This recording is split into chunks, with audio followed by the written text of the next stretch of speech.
ঈদ কি সবার জীবনে আনন্দ বয়ে আনে? ঈদের চাঁদ কি সমানভাবে সবার জীবনে আলো ছড়ায়, নাকি এই বাঁকা চাঁদের আলোর নিচে কিছু মানুষের জীবন থাকে অন্ধকারে নিমজ্জিত? একজন মালেকা বেগম, তার জীবন যেন আলোর নিচেও অন্ধকারে ঢাকা। এই ঈদেও কোনো আনন্দ তাকে ছুতে পারেনি।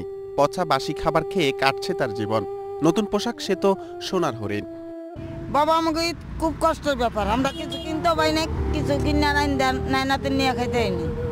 একটা কাপড় না, একটা কিছু না, সাহায্য করতে হলে আমরা পাই না। সবাই থাপাথাপি করে। পুরনো প্লাস্টিক কুড়িয়ে চলে মালেকার জীবন।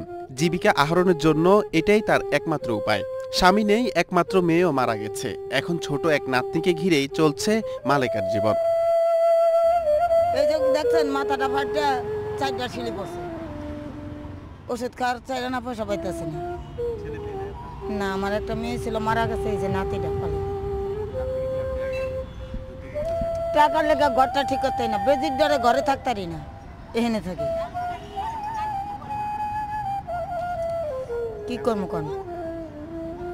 যার কেউ নাই তার আল্লাহ ছাড়া কেউ নাই।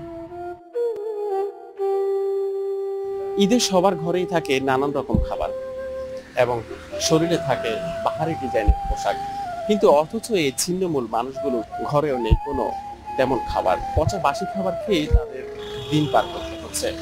সমাজে বিত্তবানদের প্রতি আহ্বান এই ছিন্নমূল মানুষদের সেবায় এগিয়ে আসার। নূর মোহাম্মদ মিয়া, এশিয়ান টেলিভিশন, ঢাকা।